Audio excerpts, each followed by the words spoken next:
Hello friend, स्वागत है आप लोगों का फिर से एक नई वीडियो में। आज हम आप लोगों के सामने क्लास 8 का 20 साइंस का इम्पोर्टेंट क्वेश्चन लेकर आए हुए हैं। जैसे कि आप लोगों को पता है कि आपका एग्ज़ाम 13 अप्रैल को होने वाला है और एक ही दिन में आपका एग्ज़ाम ख़त्म होने वाला है। तो हम मैथ का कई वीडियो बना चुके हैं और उसमें आप लोगों को इम्पोर्टेंट क्वेश्चन के बारे में बता चुके हैं। उसी प्रकार हम सोशल साइंस का भी बता चुके हैं। तो आज हम साइंस का सीरीज लेकर आए हुए हैं और 20-20 क्वेश्चन करके हम बता रहे हैं, क्योंकि छोटा छोटा वीडियो होगा तो आप लोग जल्दी जल्दी देख लीजिएगा। तो ये 20 क्वेश्चन है।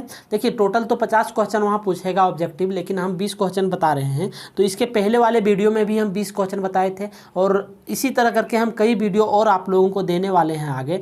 तो आप इन सभी वीडियो को देख लीजिए। इससे क्या होगा, अगर आपका एक भी क्वेश्चन छूटने वाला नहीं है, क्योंकि आप कुछ मॉडल सेट और पढ़े हुए हैं जो पहले हम क्लास 8 का मॉडल सेट बताए हुए हैं। उसके बाद हम फिर आप लोगों को इम्पोर्टेंट क्वेश्चन का सीरीज दे रहे हैं। देखिए, इससे बाहर एक भी क्वेश्चन आपको जाने वाला नहीं है। देखिए, फर्स्ट नंबर क्वेश्चन क्या बोल रहा है। फर्स्ट नंबर क्वेश्चन बोल रहा है सजीव में आनुवांशिक गुणों का वाहक है। सबसे पहले आनुवांशिक गुण किसे कहते हैं, आप इस बात को ध्यान से समझ लीजिए। आनुवांशिक गुण का मतलब होता है माता पिता का गुण उनके बच्चे में। देखिए, आपको पता होगा, आप देखे होंगे अगल बगल, तो अपने घर में देख लीजिए कि जिस तरह माता पिता का शकल होता है ना, उसी तरह सेम शकल आपको उनके बेटे और उनके बेटी में आपको नज़र आ जाएगा। उन्हीं के द्वारा चाल चलन सेम टू सेम नज़र आ जाएगा। इसी को कहते हैं आनुवांशिकता गुण। तो ये किनके द्वारा होता है, माइटोकॉन्ड्रिया, कोशिका द्रव, जीन और प्लाज्मा झिल्ली। तो ऑप्शन नंबर हो जाएगा सी, जीन के द्वारा आता है। किनके द्वारा आता है, जीन के द्वारा। जो माता पिता का रहता है वही उनके बच्चे में जाता है। उसके बाद सेकंड नंबर क्वेश्चन बोल रहा है इनमें से कौन ठंडे जल के साथ तेजी से प्रक्रिया करती है। तो ठंडे जल के साथ कौन सा तेजी से प्रक्रिया करती है, कार्बन, सोडियम, मैग्नीशियम, सल्फर। तो ऑप्शन नंबर हो जाएगा सोडियम। ठंडे जल के साथ जो तेजी से प्रक्रिया करती है वो हो जाएगा सोडियम। देखिए, हिंदी और इंग्लिश दोनों में टाइप किया हुआ है। इससे क्या होगा, आपको इसी प्रकार का आपको वहाँ एग्जाम में रहने वाला है। आप अगर हिंदी से जान रहे हो तो हिंदी से आंसर दीजिए, आप तो इंग्लिश में जान रहे हो तो इंग्लिश से आंसर दीजिए। देखिए, इंग्लिश में भी ऑप्शन नंबर बी सोडियम हो जाएगा। तो इसी तरह से सेम टाइप किया हुआ है तो आपको समझ में आ जाएगा। थर्ड नंबर देख लीजिए। थर्ड नंबर क्या होता है, सूक्ष्म जीव पाए जाते हैं। तो सूक्ष्म जीव किस में पाया जाता है, सूक्ष्म जो है मिट्टी, जल, वायु सभी में। तो क्या हो जाएगा, थर्ड का जो हो जाएगा डी हो जाएगा, सभी में पाया जाता है। सूक्ष्म जीव जो है, सूक्ष्म जीव सभी में पाए जाते हैं, मिट्टी में भी, जल में भी और वायु में। फोर नंबर देखिए, बोल रहा है नाइट्रोजन का वायुमंडल से मिट्टी, पौधे तथा जंतु में परिवहन की संपूर्ण प्रक्रिया को कहते हैं। मतलब नाइट्रोजन का वायुमंडल में मिट्टी, पौधे, जंतु परिवहन की संपूर्ण प्रक्रिया को क्या कहते हैं, नाइट्रोजन स्थिरीकरण, नाइट्रोजन चक्र, नाइट्रीकरण, तो अमोनीकरण। क्या हो जाएगा, तो 4 का हो जाएगा बी नंबर हो जाएगा नाइट्रोजन चक्र। क्या हो जाएगा, नाइट्रोजन चक्र हो जाएगा। 5 क्वेश्चन नंबर 5 क्या बोल रहा है, विद्युत धारा की सहायता से किस धातु के सतह पर इच्छित धातु का परत निक्षेपित करने की प्रक्रिया को कहते हैं। क्या कहते हैं, विद्युतदर्शी, विपेक्षण, विद्युत लेपन या विद्युत बल्ब कहते हैं। तो 5 का हो जाएगा सी नंबर हो जाएगा विद्युत लेपन। क्या हो जाएगा, विद्युत लेपन हो जाएगा। 6 नंबर आ जाइए, जन्म लेने वाले शिशु के लिंग निर्धारण के लिए जिम्मेवार कोशिका की संरचना को कहते हैं। मतलब जन्म लेने वाले शिशु के लिंग निर्धारण, जिम्मेवार कोशिका की संरचना को क्या कहते हैं, कोशिका द्रव, केंद्रक, प्लाज्मा झिल्ली, गुणसूत्र। तो 6 का हो जाएगा डी, गुणसूत्र। क्या हो जाएगा, गुणसूत्र हो जाएगा। उसके बाद आ जाइए 7 नंबर पे। 7 नंबर क्वेश्चन क्या बोल रहा है, देखिए 7 नंबर में आपको एक चित्र दिया गया है। अब बोला है कि ऊपर दिए गए चित्र में एक ईंट 3 विभिन्न तरह के टेबल पर रखा गया है। ईंट द्वारा टेबल पर लगाया गया दाब होगा, क्या होगा, ए की स्थिति में सबसे बड़ी, बी की स्थिति में सबसे अधिक, सी की स्थिति में सबसे अधिक, डी में हो जाएगा तीनों स्थिति बराबर तक। क्या हो जाएगा, मतलब एक ईंट है, क्या है, एक ईंट है, तो 3 विभिन्न प्रकार के टेबल पर रखा गया है। तो बोल रहा है किसमें अधिक दाब पड़ेगा, किसमें अधिक दाब पड़ेगा। देखिए, कभी कभी आपको पता होगा, एक ईंटा ले लीजिए और खड़ा रखिए, जैसे इस तरह खड़ा रखा है तो अधिक दाब पड़ेगा। तो फिर उसको ऐसा रखिए तो ये अधिक दाब पड़ेगा। तो फिर पूरा बैठा दीजिए मतलब एक तरफ से, तो किस में अधिक दाब पड़ेगा? तो 7 का हो जाएगा। तो 7 का हो जाएगा एक स्थिति में सबसे अधिक दाब, एक स्थिति में क्या हो जाएगा सबसे अधिक दाब पड़ेगा। उसके बाद आ जाइए 8 नंबर क्वेश्चन पे। 8 नंबर 8 क्या बोल रहा है? गलत कथन को चुनिए, जंगल में आग लगने का कारण। देखिए जंगल में आग लगने का कारण क्या हो सकता है, कौन सा कथन गलत है, इसमें सही नहीं चुनना है, आपको गलत कथन को चुनना है।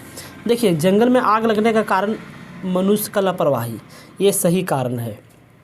कैसे सही कारण है? जैसे आप समझिए कि क्या हो रहा है, जंगल में कोई घूमने गया है, जंगल में घूमने गया तो कोई सिगरेट पी रहा है, तो सिगरेट पी के क्या करता है, फेंक देता है उसको। देखिए लास्ट में जो बचता है उसको फेंक देता है। अब देखिए जंगल में तो सूखा पत्ता गिरा रहेगा, तो उस सूखे पत्ते में आग लग सकता है, तो ये लापरवाही हो गया।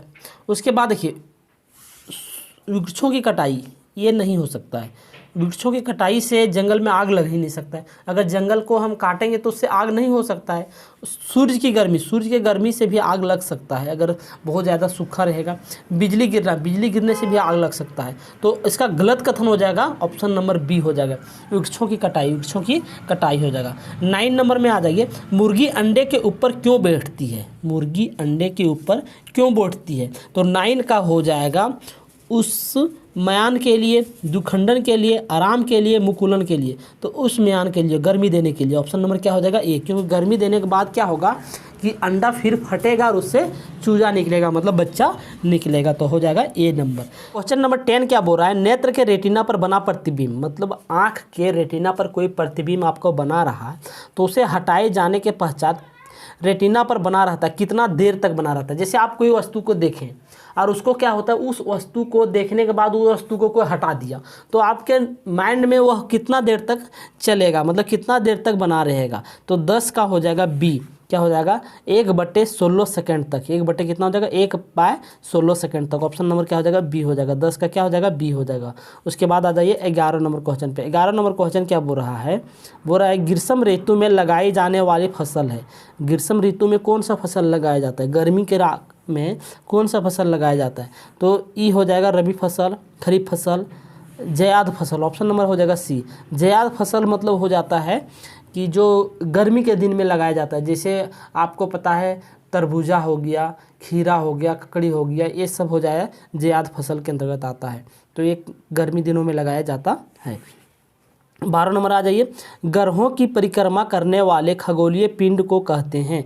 तो ग्रहों की परिक्रमा करने वाले खगोलीय पिंड को क्या कहते हैं? तो हो जाएगा उपग्रह। 12 का क्या हो जाएगा? बी हो जाएगा, उपग्रह हो जाएगा। 13 नंबर पे आ जाइए। 13 नंबर क्वेश्चन बोल रहा है मौसम की भविष्यवाणी, दूर संरचना तथा सुदूर संवेदना में उपयोग किया जाता है। क्या किया जाता है? ग्रह तारों का, कृत्रिम उपग्रह का। तो 13 नंबर का हो जाएगा सी, कृत्रिम उपग्रह। क्या हो जाएगा? कृत्रिम उपग्रह। 14 नंबर में आ जाइए, चिकने सतहों की अपेक्षा घर्षण रुखड़े सतहों पर क्या होता है? कम होता है, अधिक होता है, बराबर होता है, कोई फर्क नहीं पड़ता है। मतलब बोल रहा है चिकने सतहों की अपेक्षा, चिकना घर्षण रुखड़े सतहों पर क्या होता है? देखिए चिकनों सतहों पर जो होता है घर्षण, उससे रुखड़ों सतहों पर क्या हो जाता है? अधिक, कम, बराबर। क्या हो जाएगा? तो 14 का हो जाएगा बी नंबर हो जाएगा, अधिक होता है। क्या हो जाएगा? अधिक हो जाएगा। देखिए 15 नंबर बोल रहा है पदार्थ जो प्राकृतिक प्रक्रिया जैसे जीवाणु द्वारा अपघटित हो जाता है कहलाता है। तो क्या कहलाता है? तो 15 का क्या हो जाएगा? जैव निम्नीकरणीय, जैव अनवीकरणीय, संश्लेषित रेशे, अपघटक। क्या हो जाएगा? तो 15 का हो जाएगा ये हो जाएगा जैव निम्नीकरणीय। पदार्थ जो प्राकृतिक प्रक्रिया द्वारा जीवाणु द्वारा अपघटित हो वह कहलाता है जैव निम्नीकरणीय कहलाता है। आ जाइए 16 नंबर पे। 16 नंबर बोल रहा है कि हमें कोई ध्वनि सुनाई देती है, इसका कारण है। कोई ध्वनि क्या सुनाई देती है तो इसका क्या कारण होगा? तो 16 का हो जाएगा सी, कंपन। क्या होगा? कंपन होता है। 17 नंबर में आ जाइए, विद्यालयों या भवनों के ऊपर त्रिशूल आकार की धातु की पट्टी लगाई जाती है। क्यों लगाई जाती है? देखिए विद्यालयों और भवनों पर त्रिशूल आकार की धातु की पट्टी लगाई जाती है। क्यों लगाई जाती है? सुंदरता के लिए, विद्युत विसर्जन से बचने के लिए, मजबूती के लिए, प्रकाश अवशोषित करने के लिए। तो 17 का जो हो जाएगा 17 का बी नंबर हो जाएगा, विद्युत विसर्जन से बचने के लिए। विद्युत विसर्जन का मतलब होता है त्वरित चालक। तड़ित चालक से बचने के लिए लगाया जाता है। तो क्वेश्चन क्या बोल रहा है, 18 नंबर क्वेश्चन बोल रहा है कि जल को प्रदूषित करने वाले पदार्थ को क्या कहते हैं। तो जल को क्या कौन प्रदूषित करने वाले क्यों कहते हैं, प्रदूषक कहेंगे। ऑप्शन नंबर क्या हो जाएगा, डी हो जाएगा। 19 नंबर आ जाइए, वनोन्मूलन का अस्थायी हल क्या है। वनोन्मूलन का अस्थायी हल जो है क्या है, ये हो जाएगा पुनःचक्रण, मरुस्थलीय जंतु संरक्षण, पुनः वन रोपण। तो हो जाएगा ऑप्शन नंबर डी, पुनः वन रोपण। मतलब जंगल को अगर पुनः लगा रहे हैं तो यह हो जाएगा वनोन्मूलन, मतलब जंगल अगर कट रहा है तो लग भी रहा है। तो आ जाइए 20 नंबर में। 20 नंबर क्वेश्चन क्या बोल रहा है, वाहनों के लिए सबसे कम प्रदूषक ईंधन है। तो वाहनों के लिए सबसे कम प्रदूषक ईंधन क्या हो जाएगा, सीएनजी हो जाएगा। इससे 20 का क्या जाएगा, सी। देखिए सीएनजी सबसे कम उससे प्रदूषण होता है वायुमंडल। बाकी को आपको पता है कि पेट्रोल, डीजल, कोयला, इस सबसे ज़्यादा प्रदूषण होता है। देखिए ये सभी क्वेश्चन बहुत ही इंपॉर्टेंट क्वेश्चन है। इसके पहले वाले वीडियो में भी हम 20 क्वेश्चन को आप लोगों के साथ डिस्कस किए थे, अभी भी 20 क्वेश्चन डिस्कस करिए। उसके बाद वाले वीडियो में भी हम आप लोगों को फिर से इंपॉर्टेंट क्वेश्चन का सीरीज देने वाले हैं। तो छोटा छोटा वीडियो हम आप लोगों के सामने रख रहे हैं ताकि आप जल्दी जल्दी आप देख लीजिए। और ये सभी क्वेश्चन बहुत ही इंपॉर्टेंट क्वेश्चन है, आप एक बार 2 बार देख लीजिए। इससे क्या होगा, एग्जाम में अगर क्वेश्चन आएगा तो आपको जब देखा रहेगा तो ऑप्शन देखने के बाद आप आसानी से वहाँ टिक लगा सकते हैं, मतलब गोल कर सकते हैं। और मार्कशीट पर होगा आप लोगों का एग्जाम, तो अच्छा से आपको गोल करना है। मिलते हैं नेक्स्ट वीडियो में। Thank you so much. जय हिंद।